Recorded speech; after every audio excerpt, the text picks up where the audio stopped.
കുങ്കുമം എന്നത് ദേവീ പ്രസാദമായിട്ടാണ് നമ്മൾ കരുതി വരുന്നത്. കേരളത്തിലെ എന്നല്ല, ഭാരതത്തിലെ മിക്ക ദേവീക്ഷേത്രങ്ങളിലെയും പ്രധാന പ്രസാദം കുങ്കുമമാണ്.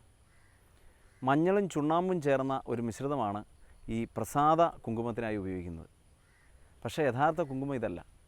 ശരിയായ കുങ്കുമം കുങ്കുമപ്പൂവിൽ നിന്നാണ് ഉണ്ടാകുന്നത്.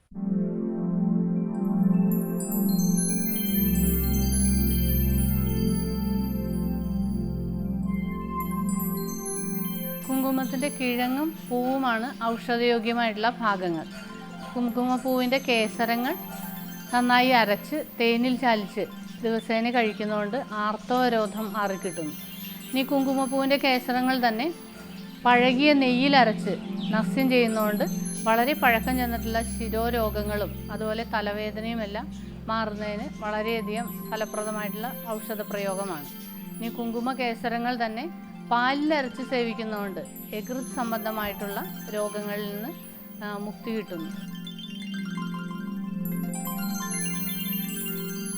ആധുനിക കാലത്ത് കുങ്കുമപ്പൂ ഗർഭിണികളെ കഴിപ്പിക്കുക എന്ന ഒരു പ്രവണത കാണുന്നുണ്ട്. പക്ഷെ അത് എപ്പോഴെങ്കിലും കഴിച്ചാൽ മാത്രം പോരാ. ഗർഭിണിയുടെ 2, 3, 4 മാസങ്ങളിൽ ഗർഭിണിക്ക് പാലിൽ ചെറിയ തോതിൽ കൊടുത്താൽ മാത്രമേ അതിൻ്റെ യഥാർത്ഥ പ്രയോജനം കിട്ടുകയുള്ളൂ. കുട്ടിയുടെ തൊലിയുടെ നിറം വെളുപ്പായി കിട്ടുവാൻ കൊടുക്കുന്ന ഒരു സൂത്രമാണ് കുങ്കുമപ്പൂ പാലിൽ കൊടുക്കുക എന്നത്. പലരും ഗർഭം തൊട്ട് അവസാന കാലം വരെ കുങ്കുമപ്പൂ കൊടുത്തുകൊണ്ട് കാണുന്നുണ്ട്. അത് മുഴുവൻ ശരിയല്ല.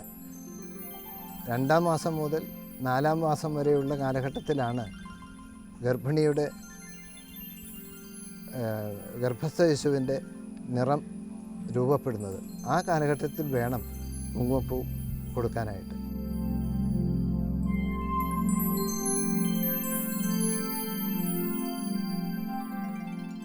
വസൂരി മുതലായിട്ടുള്ള രോഗങ്ങളിൽ മുഖത്തൊക്കെ വരുന്ന കലകൾ മാഞ്ഞു കിട്ടുന്നതിന് കുങ്കുമം ചേർന്നിട്ടുള്ള കുങ്കുമാതി ലേപവും കുങ്കുമാതി തൈലവുമെല്ലാം വളരെയധികം ഗുണം ചെയ്യുന്നതാണ്.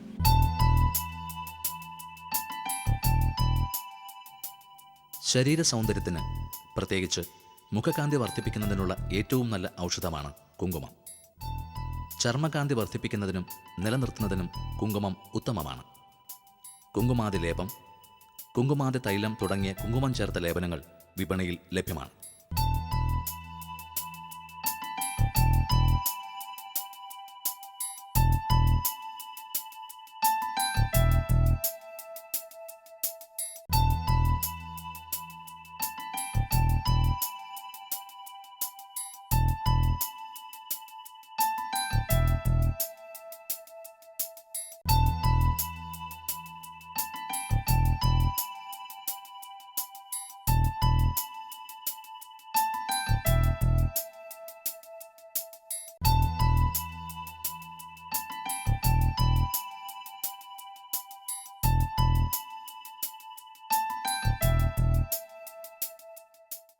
ലോകത്തിലെ ഏറ്റവും വില കൂടിയ പൂവാണ് കുങ്കുമപ്പൂവ്.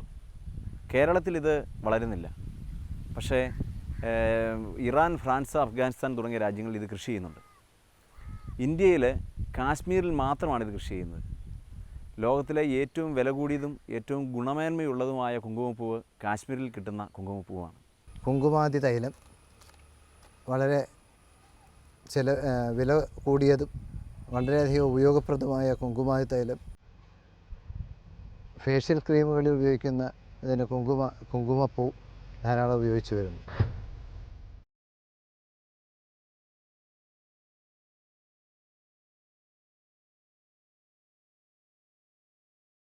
പല തൈലങ്ങളിലും പാത്രഭാഗം എന്ന് പറയുന്ന അവസ്ഥയിൽ കുങ്കുമപ്പൂ ചേരുന്നുണ്ട്.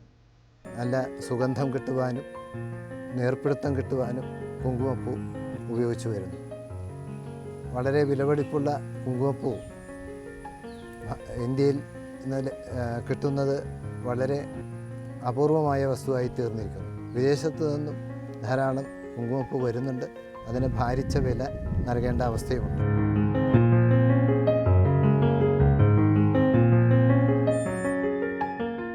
ഭാരതത്തെ സമഗ്രമായി സമന്വയിപ്പിക്കുന്ന ഒരു സുഗന്ധ ദ്രവ്യം, പുഷ്പം എന്നീ തലങ്ങളിൽ വളരെയേറെ അറിയപ്പെടുന്ന ഒന്നാണ് കുങ്കുമപ്പൂവ്. ഭാരതത്തിൽ ഏറ്റവും കൂടുതൽ കുങ്കുമപ്പൂ ഉണ്ടാവുന്നത് കാശ്മീരിലാണ്. ത്വക്കിൻ്റെ ഉപരിതലത്തിൽ ഉണ്ടാകുന്ന ഏതു തരം രോഗങ്ങൾക്കും ത്വക്കിൻ്റെ ചൈതന്യം നിലനിർത്തുന്നതിനും ത്വക്കിൻ്റെ എല്ലാവിധത്തിലുള്ള മൃദുത്വം പാലിക്കുന്നതിനും അനാദികാലം മുമ്പ് മുതൽക്ക് ഉപയോഗിക്കുന്ന ഒന്നാണ് സസാഫ്രസ് എന്നറിയപ്പെടുന്ന കുങ്കുമപ്പൂവ്. അത് തന്നെ ചില പ്രത്യേക തരത്തിലുള്ള ഔഷധങ്ങളിലും ഉപയോഗിക്കാറുണ്ട്. അത് ഇന്ന് സാധാരണ രീതിയിൽ ടാൽക്കം പൗഡറിൽ അത് ഉപയോഗിക്കുന്നു. അതിൻ്റെ ഏറ്റവും ഉജ്ജ്വലമായ ഉപയോഗമെന്ന് പറയുന്നത് ത്വക്കിലുണ്ടാവുന്ന ചുളിവുകൾ ആൻറ്റി ഓക്സിഡൻ്റ് ആയിട്ട് അത് പ്രവർത്തിച്ച് ചുളിവുകൾ ഇല്ലാതെയാക്കുന്നു, ത്വക്കിൻ്റെ നിലനിർത്തുന്നു. അതുപോലെ തന്നെ നമ്മളുടെ ശരീരത്തിനകത്ത് ഉണ്ടാകുന്ന നന്മകൾക്ക് കാരണമാകുന്നു. ലോകമെമ്പാടുമുള്ള ജനതയ്ക്ക് ഇന്ന് ഏറ്റവും കൂടുതൽ കുങ്കുമപ്പൂവ് സംഭാവന ചെയ്യുന്നത് ഭാരതത്തിൽ നിന്ന് ഫ്രാൻസിലേക്ക് സ്വീകരിച്ച് ഫ്രാൻസിൽ നിന്ന് അത് മറ്റ് സ്ഥലത്തേക്ക് പോവാണ്. അപ്പോൾ കുങ്കുമപ്പൂവ് ഭാരതത്തിൻ്റെ തനിമ നിറഞ്ഞ ഒരൗഷധമാണ്, സുഗന്ധ ദ്രവ്യമാണ്, ഒരു നിറം പകരുന്ന വസ്തുവാണ്. നല്ല ചുമന്ന നിറത്തിലുള്ള ആ വർണ്ണം ലഭിക്കുന്നതിന് വേണ്ടിയും അത് ഉപയോഗിക്കുന്നു. സാധാരണക്കാർക്ക് പ്രാപ്യമല്ലാത്ത ഒരു വസ്തുവാണ് കുങ്കുമപ്പൂവ് എന്ന് പ്രത്യേകം ഓർമ്മിപ്പിക്കുന്നു. കാരണം 1 കിലോഗ്രാം കുങ്കുമപ്പൂവ് എന്ന് പറയുന്നത് ഏതാനും ലക്ഷം രൂപ വില വരുന്ന ഒരു സാധനമാണ് എന്നുകൂടി ഓർക്കുക.